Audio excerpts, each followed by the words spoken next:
For continuous air and water barriers on your next build, choose Zip System Ceiling Solutions.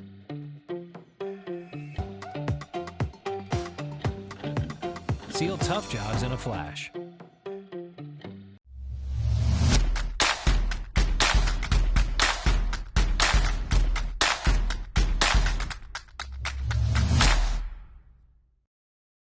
I'm Jake Bruton, and today on the UnBuild It podcast, I am joined by my regular co-host, Peter Yost. Hey. And Steve Basic.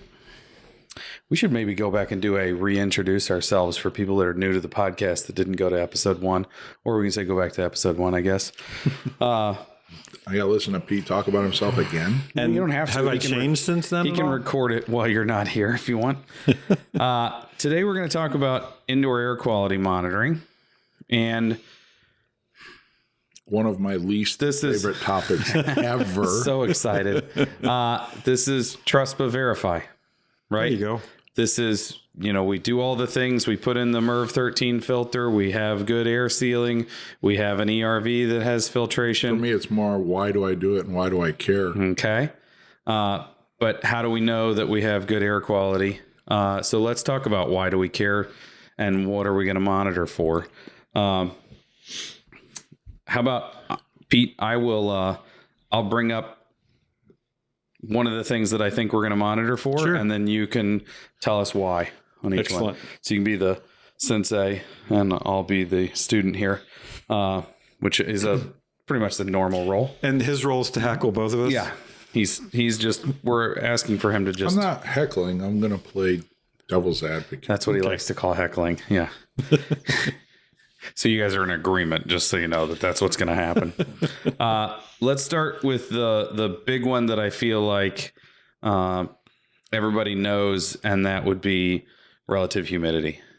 Yeah. So what is, first of all, what does it have to do with indoor air quality? Because it's not some poisonous gas. Right. It's just extra moisture. Yeah, it's first about, we tell people that we build for certain conditions, and then the conditions that we build to, we don't tell the people who are in the house when they should be concerned about a higher relative humidity or moisture content of the air. And so when I do building investigations, one of the first things I ask is, are you measuring relative humidity in the building? Because there are so many opportunities for occupants to dump a lot of moisture into the indoor air. And the tough thing is that measuring the moisture content of air electronically is not easy. And some sensors do a much better job at really low moisture contents. Other sensors do a better job at really high. That can present a problem if you've got really wide swings, like maybe in a crawl space. But in general, we can buy really expensive thermostats that don't include a hygrometer, a device to measure moisture content of air. And so if we're telling folks that it's pretty important to the performance of the building to know the moisture content, let's give them a way to measure that. And we know that below 30% relative humidity, we get static electricity and people's mucous membranes dry out. And then above 60%, you're the dew point temperature, which is the temperature at which the moisture in the air condenses. If you're at 60% relative humidity and an indoor condition like 70 degrees, now you can get a cold surface pretty easily that could support the growth of mold. So too dry harms our body in the way that it causes our respiratory system to have issues. Our mucous membranes can't do their job because they're too dry and shriveled and they're not catching things. They're not filtering properly. And too wet, we're talking about mold growth, and mold spores in the air are probably not good for most of us. Yep. Yes. And along with that, the pandemic, which was a certain type of virus, different types of viruses thrive under different moisture content conditions. And I'm pretty sure the coronavirus did better at lower relative humidity. So there were folks that were very concerned about getting the relative humidity in their house too low because those conditions better supported. When I talked to my brother Nathan about this, he said, yeah, relative humidity is not the thing to worry about. You should be worrying about contact and masking and things like that. But You can go on the internet and for $10 get a hygrometer that tells you that it's 13.1% relative humidity, and it's not measuring to 3 significant digits. It's probably plus or minus 10 or 15%. And so if you're going to buy a enough device, to give you a reading far enough off to make you make decisions that aren't based in accuracy. yes. And so to accurately measure plus or minus 2% or 3%, you're going to need to buy a sensor that's probably at least $50. And that's a lot more, of course, than what you can get from a $10 purchase off the internet. I wrote an article on Green Building Advisor about understanding humidity with the adult supervision of Lou Harriman, who's a air quality monitoring kind of a guru. And there's great guidance on what type of device to buy for getting a better measurement of relative humidity in that blog. And the cool thing with relative humidity is the best point for the house to operate or the building to operate is the best point for people to operate too. So like there's an easy, we do well for both of us if we do that. Yeah, and since it's such an easy thing to include with a thermostat, and thermostats measure air temperature very accurately, we need to have that in the thermostat as well. We have some garbage Linux thermostats at our house that we're kind of like, we're putting together a system, and the mini split manufacturer doesn't really make a reliable, great programmable digital connect to your phone.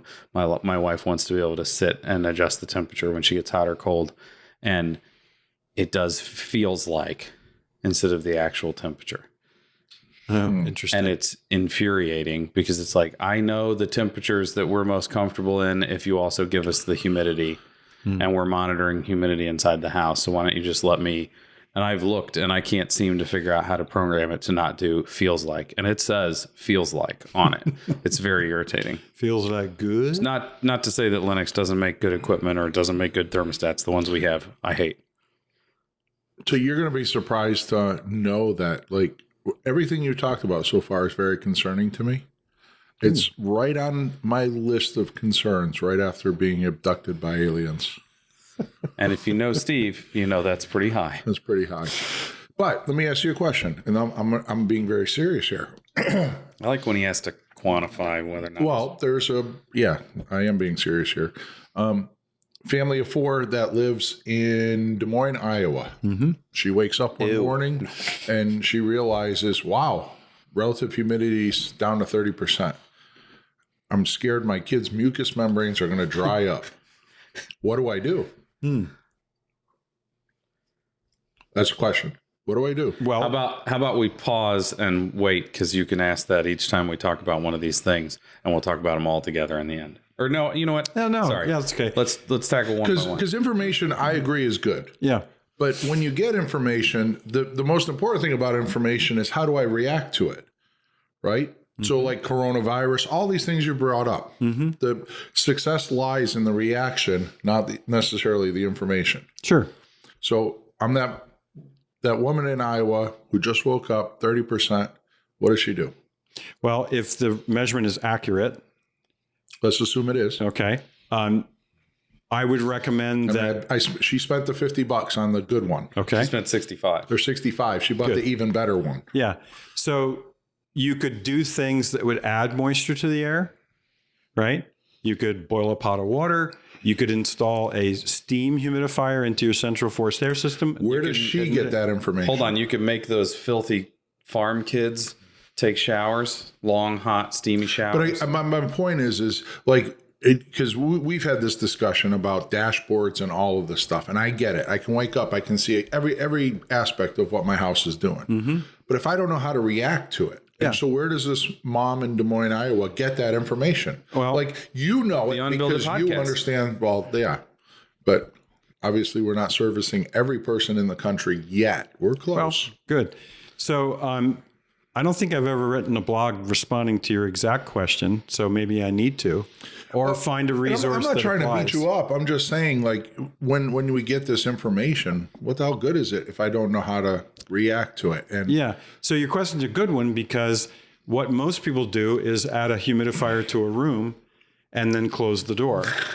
And so out where the monitor is, it's reading 30%, but in that room, it's up to 60%. Yeah. So make sure that if you're going to add moisture, it's to the whole building, and it's done in an accurate way and across the board. And be very careful about using room dehumidifiers in terms of being able to monitor what's going on in that space. I guess my point is that the minute you supply information and even if you give the reaction, it's like that whole line of action becomes exponentially more difficult.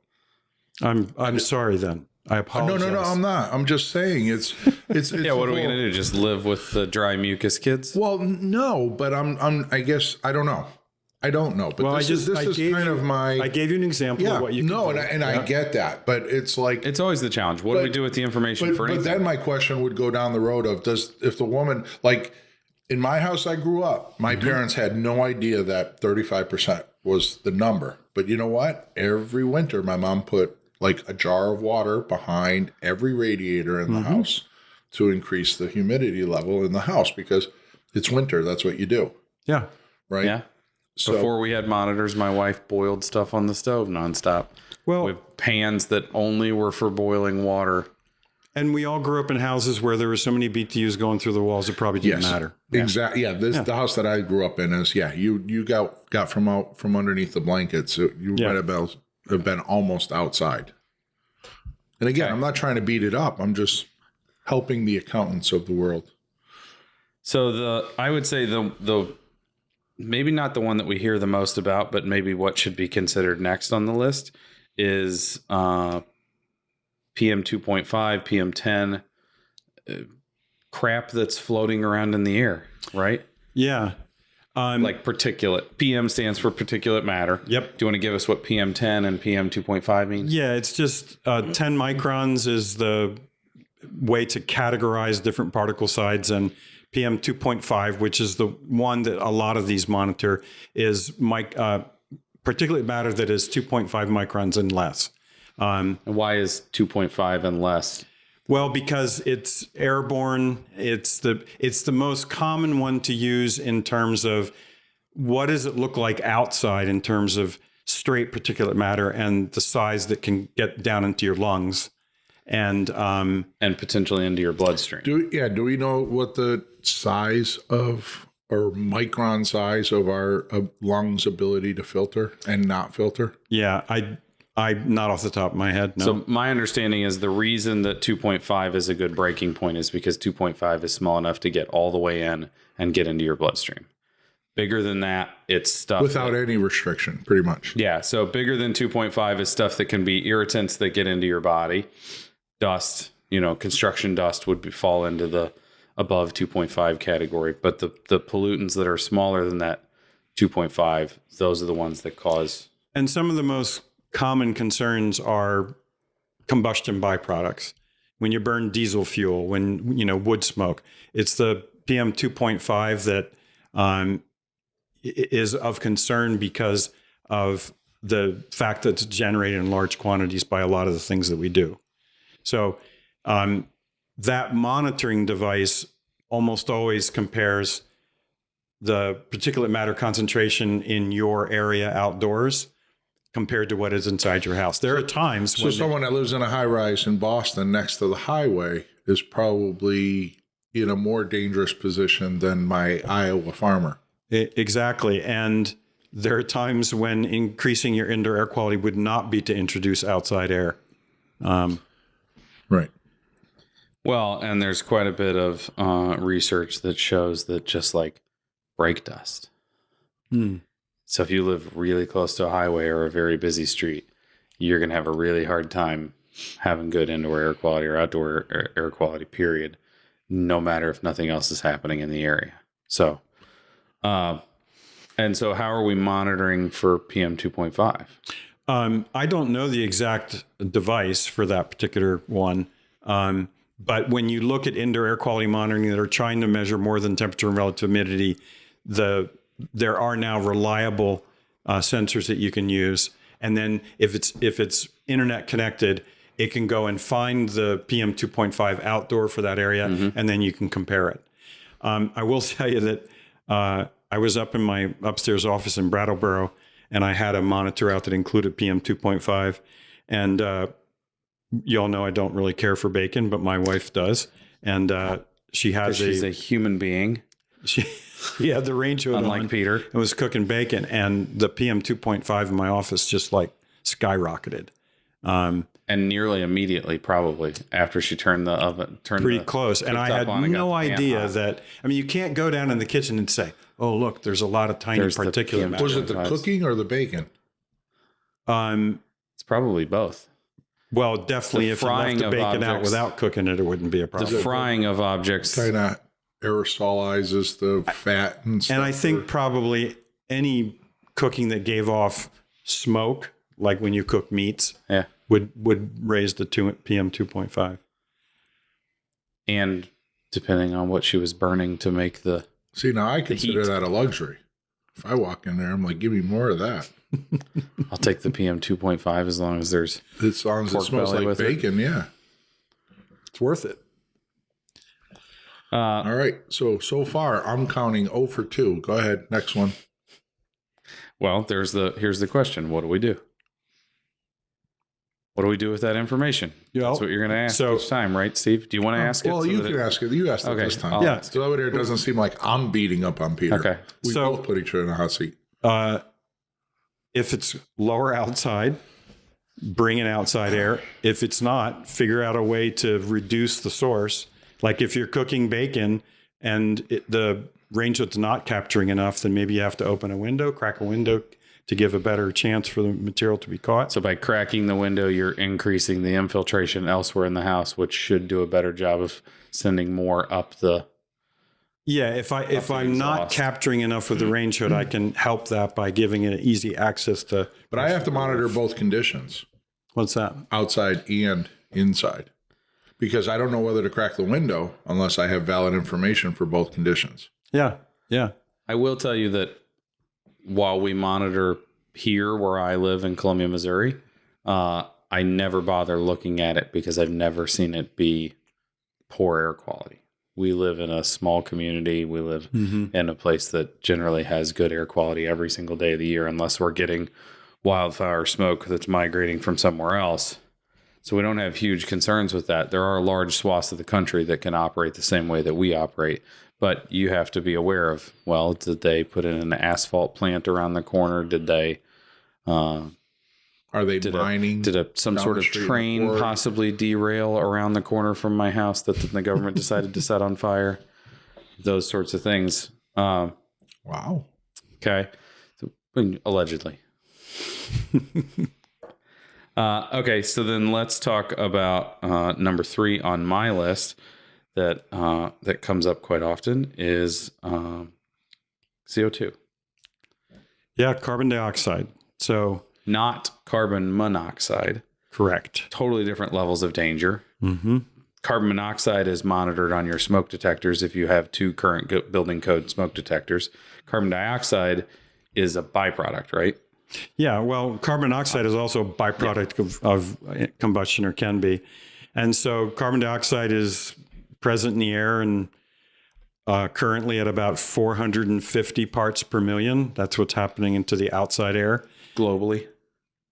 Correct. Although Steve and I were talking about this, if you're standing in the middle of a forest, which is taking up CO2. If I'm along the Amazon, is it substantially less? Yeah. Because it's a carbon sink. Yeah. I don't know the answer to that question. It's a CO2 wormhole. You heard it here first. And so this is one that's going to really interest Steve, because we use it as a proxy for indoor air quality, right? If I go into a room and there's a CO2 sensor that activates the mechanical ventilation system, then when nobody's in the room, there's no real reason to ventilate it. So the mechanical system, and ventilation often comes at a pretty significant energy penalty, right? If you're bringing in a whole bunch of outside air and it's 0 degrees out, you're going to have an energy penalty for that. So we oftentimes use CO2 as a proxy for how much air do I need to bring in because more people are in the room. So as more people come in, the CO2 goes up and the mechanical system starts to... And then more likely any other pollutants that we're off-putting by our bodies or our breath are getting more. It's the one that's most closely related to the number of people And therefore, you can gear the system. If there's nobody in the room, maybe you can do no or just background ventilation. But if a whole bunch of people come in, and this is more common to have CO2-driven mechanical ventilation system in commercial buildings than residential. But then the next question is, well, can the CO2 get high enough that I should be concerned? Not because of other pollutants, I'm but about to fire up my steamroller. because of CO2. yeah.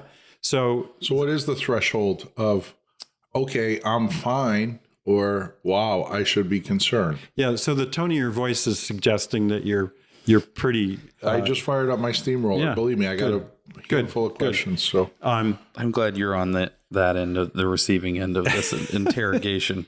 it's not an interrogation. This is good I'm cop, aware. bad cop. I'm aware of one study where they showed that with CO2 concentrations above 900 parts per million, there was decline of higher cognitive function in the study that was. I think Steve's brain operates at above 900 at all times.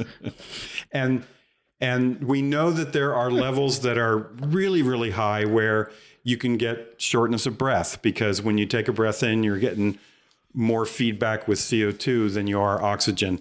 And those levels are in the thousands, if not tens of thousands.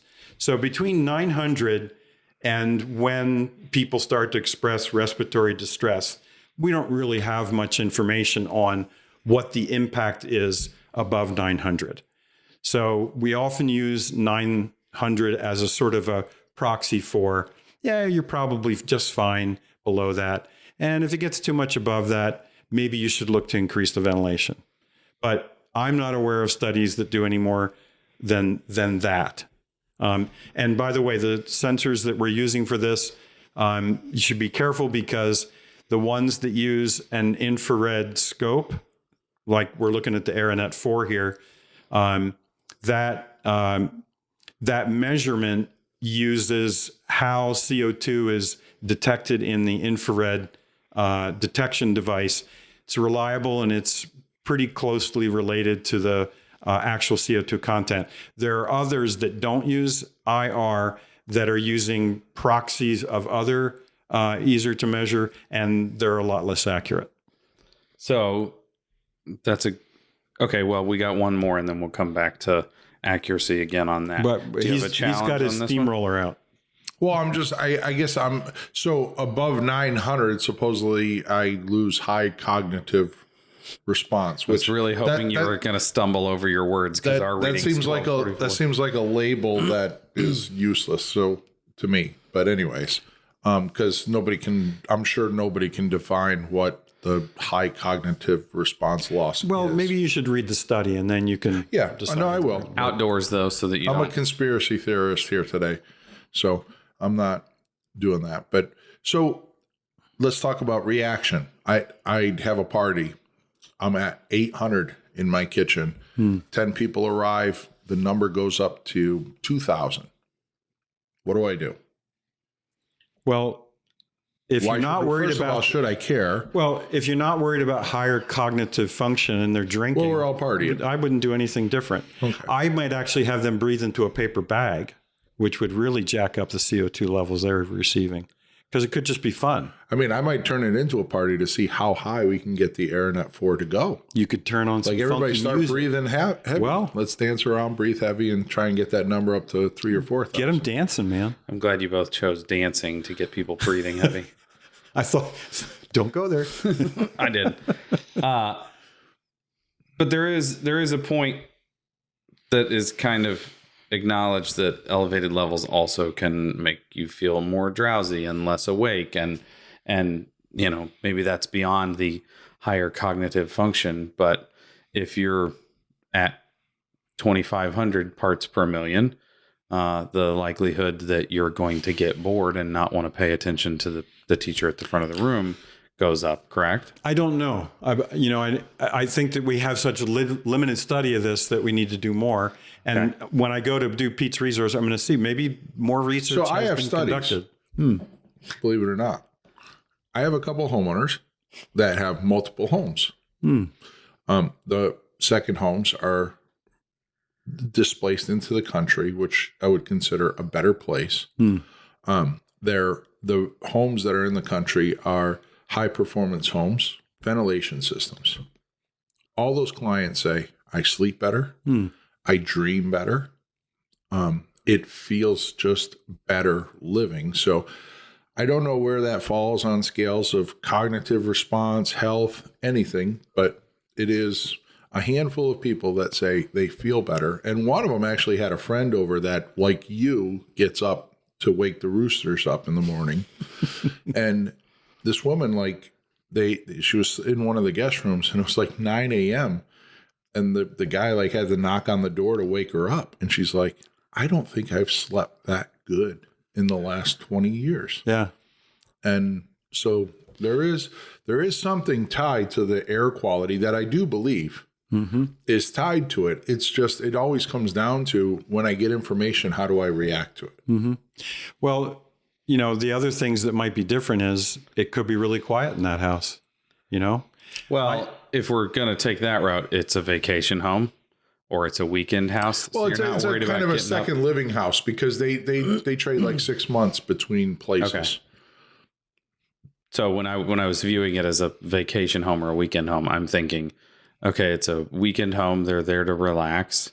They're staying up later because they know they don't have to go to work. So maybe they're getting a little more tired. They're doing the chores that have been put off on the property all week. Lifestyle they're mowing the change. grass. There's those potentials too. However, I agree with you completely that when I moved into my current house, which has measurably better air quality and is substantially quieter, even though it's in a louder part of town, I realized that I had not been dreaming at our former house.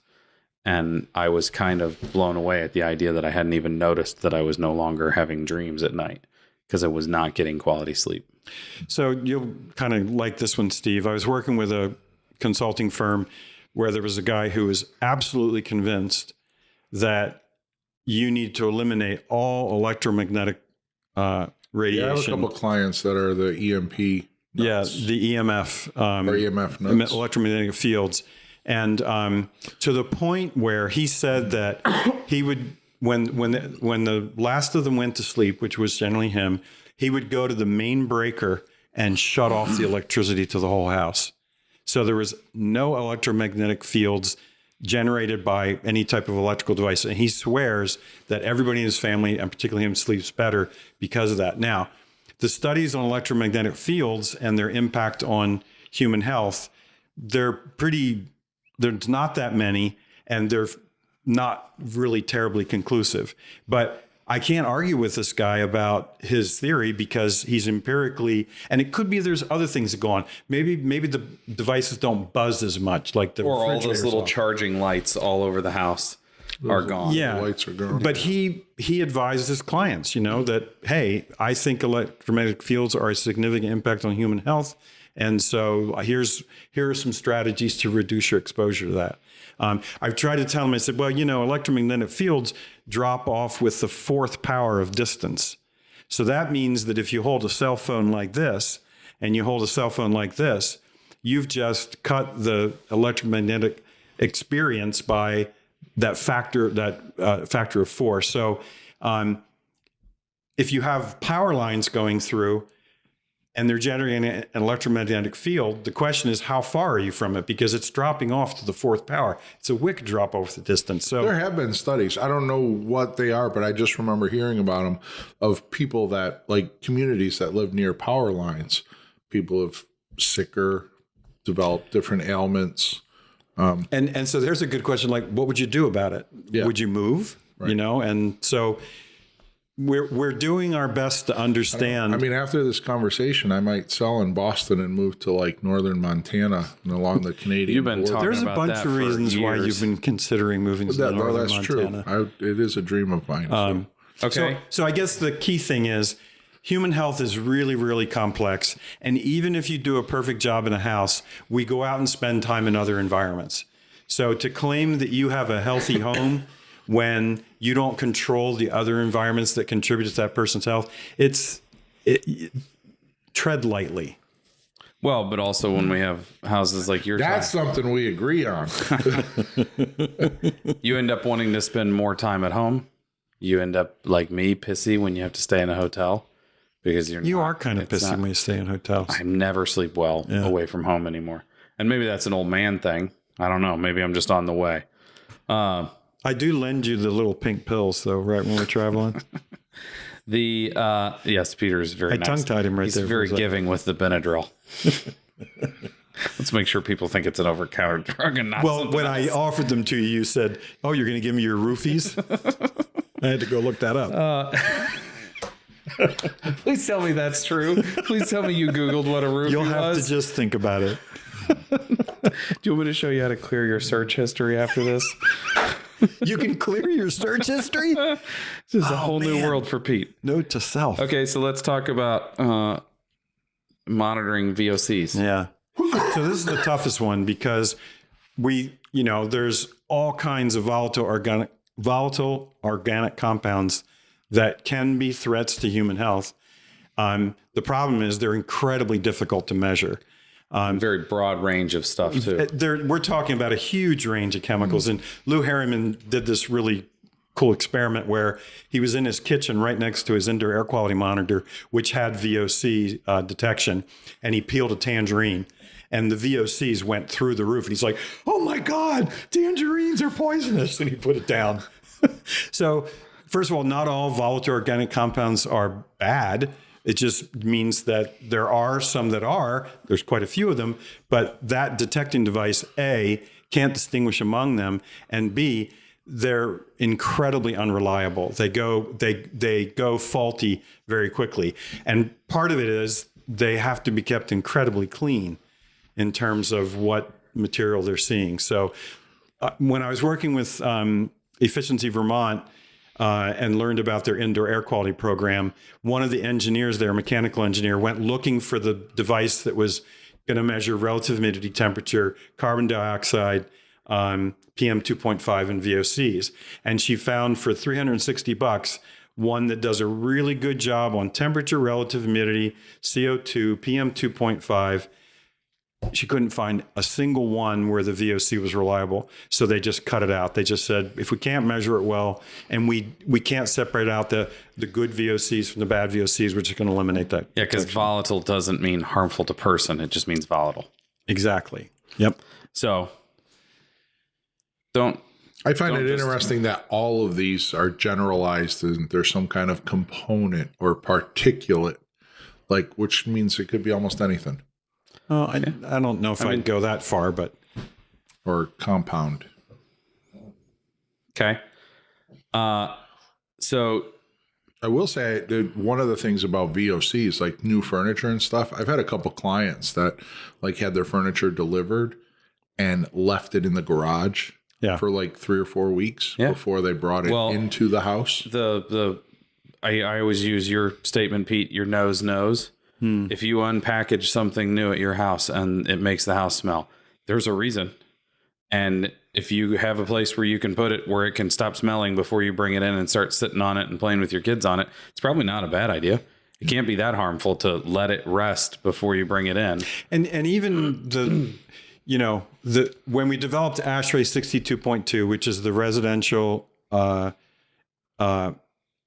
indoor air quality standard, there was tremendous discussion about, what's the average load that we're trying to protect people from in a house?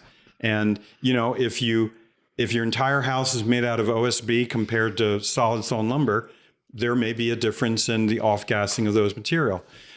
If you buy vinyl shower curtains, which are full of plasticizers to keep that plastic flexible, they can lose up to half their weight in the first year of service because all those plasticizers are volatile organic compounds that are into your home. So the average load in a house, what does that mean?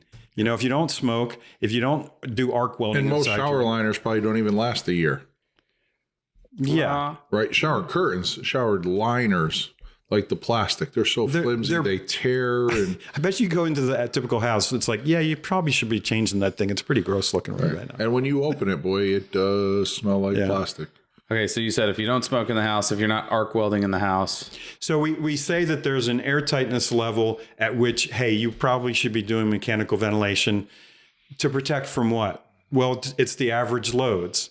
And we know that those loads could vary all over the place. If I don't smoke, if I don't dry clean my clothes, if I buy all cotton and wool rugs, and I don't use vinyl shower curtains, your load's going to be very different than what it is for others. So it's oftentimes our reaction is sort of for the average experience, and sometimes we overshoot and sometimes we undershoot. And I would imagine that this whole VOC thing probably acts something like medication, where we don't really know that if I take pill A, that's one thing. But if I take pills A, B, and C, and D, there's no telling that there's any reaction of taking pill D nullifying pill B or reacting the combined with effects. it. Yeah. Right. Yeah, so right. VOCs are, again, these things that there's a whole bunch of them there, and you say, well, let's worry about this and that. But if I have 1,000 of them in a house, there's going to be some that react with others that probably make conditions worse. There's probably some that make conditions better when they react to each other. And we just don't know. We also can't say people are wrong when they say, I am more sensitive than the average person to X. Yeah. The biggest variable is people. Yeah, exactly. Right. Yeah. It's the VOCs are probably the more controlled piece in the equation. The people are the difference. Yeah. So are we saying, suck it up, you wimp? No, we're saying, like Joe Steve, if we didn't have people in the buildings, we wouldn't have to worry about their health. No. But I would like to tell you about this recent study that I heard about. Can we come back to this? Hold on. Hold that thought. Recommendations for a monitor. Yeah. Resources. We're not going to specify one particular monitor that's better than all the rest, are we? Well, I'll just anecdotally say that the IQ Air Visual Pro is the one that was selected by the state of Vermont for their indoor air quality program. And it's been pretty well vetted. I own one. It does a decent job on the ones that we discussed, not including VOC. So, there you have it. Well, maybe we are going to do what I said we weren't going to do. Do you have a model number? No. Okay. Okay, this research study. The research study. Did you know that they found out that diarrhea is hereditary? I know this one. Yeah, it runs in your genes. Who doesn't like a good spelling joke? I'm speechless. And there you have it. That was your goal. Okay. This is probably something that we talk more about another time, too. Yeah, see us we can coming back continue to to this. We're going to talk get about some this. adult supervision Yeah. and go at it. I don't think we'll ever get an answer, so we can continue to just keep talking about it. Do you want to take us out? Well, yeah. No, go ahead. I was thinking about like being that. abducted by aliens all of a Again, yeah. sudden. So Maybe the CO2 is affecting your higher function. My here. higher cognitive response is being. If you've ever stayed in an adjoining hotel room to Steve Basic, you know that the night terrors are real. Thank you for listening today. Thank you for joining us. We love the fact that you're here. We want more people to be here. To help us with that, you should tell a friend. You should leave a 5-star review. You should like, comment, and subscribe, as they say. And we mean it. Thanks for listening. Thanks for listening. Yes, thank you very, very much. Have a good day. Goodbye.